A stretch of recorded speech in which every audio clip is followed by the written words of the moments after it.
호국 어병의 도시 부자 1번지 어령군 출신 건설 소방위원회 권원만 의원입니다. 먼저 남북 6축 도로망 구축 관련하여 질문을 드리도록 하겠습니다. 국장님, 그림상을 보시면 우리도가 포함된 진천 합천간 남북 6축 노선이 결정 발표됐는데 본 의원이 볼 때는 정말 아쉬운 점이 많습니다. 국장님, 지도상으로 봤을 때 국장님 생각 의견은 어떻습니까?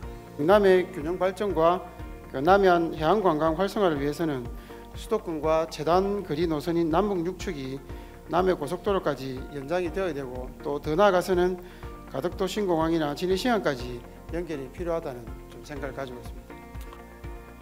우리 지자체 도로와 관련된 그런 의견 수렴을 한 공청회 등에 실시할 때 우리 경상남도에서는 참여를 했는지 아니면 의견을 제시한 것이 있는지 말씀 한번 해주시고.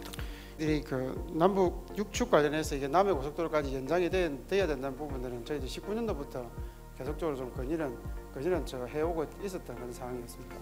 그런데 이제 그게 결과적으로 반영이 안 돼서 저희도 좀 아쉬움이 좀 있는 그런 상황입니다. 본회의 5번 발언 후 이후에 우리 경상남도 국장님께서 부서에서 따로 특별히 추진한 내용이 있습니까? 중앙부서에 건의를 했다든지 이런 사항은 있습니까? 그동안 중앙부처와 국회에 한 20여 차례 이상 방문을 해서 노선 연장의 필요성을 저희들이 설명을 하고, 또 국가 도로망 종합계획에 반영해 줄 것을 이제 건의를 좀 했습니다. 특히 올 6월에는 한국도로공사에서 시행하는 고속도로 중장기 계획 수립 대상 수요 조사에도 저희들이 반영을 좀 건의를 하였습니다. 또한 지난 9월에 국토부 제2차관과 면담을 통해서 남북 6축의 기점 연장을 건의를 해왔습니다. 국장님, 제가 2022년 어령군에서 실시한 남북 6축 연장 기술 검토 용역 결과에 대해서 한번 들어본 적이 있습니까? 어령군에서 시행한 연구 용역 결과를 보면 남북 6축을 연장하면 상습 지정체를 겪고 있는 남해 고속도로의 통행량이 한 2만여 대 이상의 분산 효과가 있다고 분석이 됐습니다. 또한 합천에서 어령 함안 구간의 신규의 교통 수요가 일 한 2만 대에서 2만 5천 대 정도가 발생을 하고, 또 기존의 남북 6축인 거창과 합천 구간의 통행량도 약 한 12% 정도 증가할 것으로 그렇게 예상을 분석을 좀 하고 있습니다. 남북 6축 구간 연장과 관련하여 제2차 국가도로망 종합계획 수정 계획에 반영하기 위한 경상남도의 항유 타당성 조사나 이렇게 계획은 세운 게 있겠습니까? 남북 6축 기점 연장에 대한 사업의 필요성이나 또 기대 효과 등에 대한 타당성 검토 용역을 시행해서 사업의 추진 방안을 마련하고, 또 해당 시군과 공동으로 중앙부처와 국회에 지속적으로 건의할 계획입니다. 또한 전문가의 간담회라든지 국회나 또 지역 토론회를 통해서 사업의 필요성에 대한 전 국민적 공감대 형성 방안도 마련하여 추진하도록 하겠습니다. 도로망 구축 자체가 가지는 중요한 의의라든지 그런 건 무엇이라고 생각합니까? 이동 거리와 시간이 단축이 되어서 물류에도 물류 수송비가 절감이 되고, 또 이에 따라서 민간 투자가 확대되는 등 지역 경제 활성화는 물론 나아가서 이제 균형 발전을 통한 동반 성장도 기대할 수 있을 것으로 보고 있습니다. 국장님, 조례 개정 이후 지역 건설 산업 활성화를 위한 경남도원 지원은 어떠했습니까? 우리 도는 현재 30% 수준의 지역 업체 수주율을 50% 이상으로 확대하기 위해서 지역 건설 산업 활성화 종합 계획을 수립해서 다양한 시책을 추진을 하고 있습니다. 먼저 100억 이상 도발주 대형 공사에 대해서는 지역 제한 입찰이 가능한 100억 이내로 분할 발주를 검토하여 시행하도록 하고 있습니다. 지난 11월에는 현대건설이나 포스코건설 등 시공 능력 50위권에 있는 건설 대기업 15개사를 초청을 해서 지역의 전문 업체 30개사와 상담회를 개최해서 협력업체 등록을 지원해 왔습니다. 또한 GS건설이나 롯데건설 등 건설 대기업 9개사와 건설협회 등과 대중소 기업 상생협력 간담회를 개최해서 상호 의견을 수렴하고 정보 교류를 하는 시간을 마련하기도 하였습니다. 그 하도급 대금 지금 보적 수수로 지역 사업의 실적이 이렇게 부진한 이유는 뭐라고 생각합니까?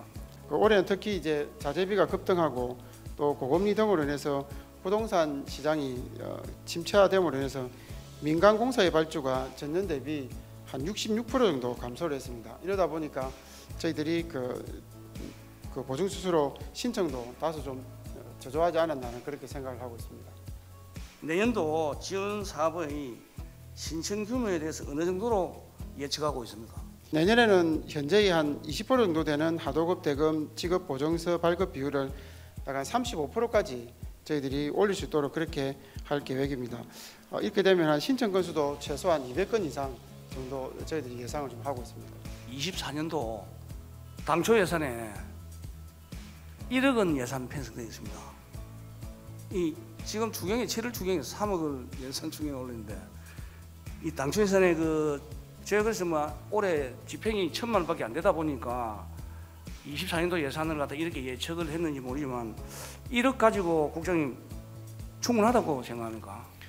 예, 내년도 당초 예산은 우리도의 긴축 재정 기조에 따라서 1억 원을 편성했습니다만 저희들이 내년도 사업을 추진하면서 사업 신청이 계속 증가될 것으로 저희들이 예상을 하고 있어서 추경 등을 통해서 저희들이 예산을 확보하고 차질 없이 사업이 추진되도록 노력하겠습니다. 마지막으로 지역 건설업체 하도급률 확대를 위해 향후 우리 경남도에서는 어떠한 계획을 가지고 계십니까? 내년도 지역 건설업체 하도급 확대를 위해서 진해신항이나 남부 내륙철도 등 대형 국책 사업에 지역 업체의 참여를 높이도록 저희 노력을 하도록 하겠습니다. 또한 중소건설업체의 자금난 해소를 위해서 중소기업 육성기금 지원 대상 확대를 저희들이 검토를 하고 있으며 또 지역계약법에 따라서 지역 제한 입찰 금액을 현재 100억 원에서 대폭 상향할 수 있도록 중앙정부에 건의를 하도록 하겠습니다. 특히 올해 성과가 좋았던 하도급 기동팀 운영이나 또 지역 건설업체 역량 강화 컨설팅이나 또 건설 대기업 초청 상담회 등도 더욱 확대해서 운영을 하도록 하겠습니다. 정부 도로망 종합 계획에 1차적으로 반영을 시켜야 되고 두 번째는 반영되고 나면 이게 우선순위에서 좀 조기에 시행이 되도록 우리가 노력하는 이 일들을 앞으로 우리가 계속적으로 해 나가야 된다 이렇게 생각을 합니다. 본부장님, 소방학교와 소방훈련장의 교육 과정의 차이점은 무엇입니까? 소방학교하고 차이점이라면 공통점은 당연히 교육기관이고요. 차이점이라고 하면은 소방학교가 각 교육 과정이 다 마련됐다고 본다면은 우리 교육대는 소방학교로 가기 위한 중간 과정이다 이렇게 말씀드릴 수 있겠습니다. 예, 그러면 우리 경남의 소방본부 인력은 총 몇 명이며 교육훈련 계획에 따라 연간 몇 명의 인원이 교육을 받고 있습니까? 우리 경남의 소방 인력은 4,377명이고요.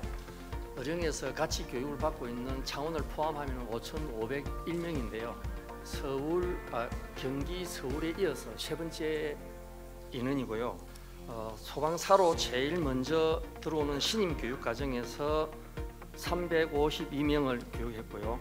간부로 올라가는 소방위 기본교육에 119명, 재직자 중에서 전문 교육을 1,863명, 민간 특별 교육에 753명에서 올해 총 3,087명이 교육을 받았습니다. 경남은 타 시도와 견주어 소방 인력이 세 번째로 많다고 하셨습니다. 그죠? 그럼에도 불구하고 우리 계속 교육 훈련장으로 운영되고 있는 특별한 이유가 있습니까? 지역별 안배를 먼저 했고 그 다음에 우리 교육대 운영하고 있는 이 부분을 점차적으로 소방학교로 성격할 그런 계획인 것 같습니다. 현재까지 소방학교 성격이 경남이 안 되고 있는 주요 요인이 뭐라고 본부장님 생각하십니까?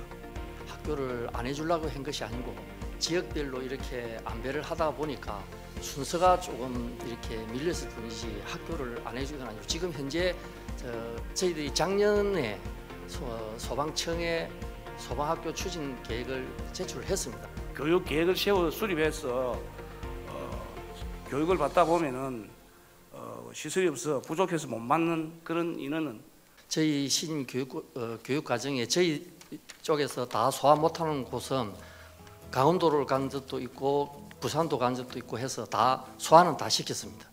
못 받은 사람은 없었습니다. 그 본부장님 우리 연간 교육생 대비 생활관 수용 인원에 대해서 얼마나 부족합니까?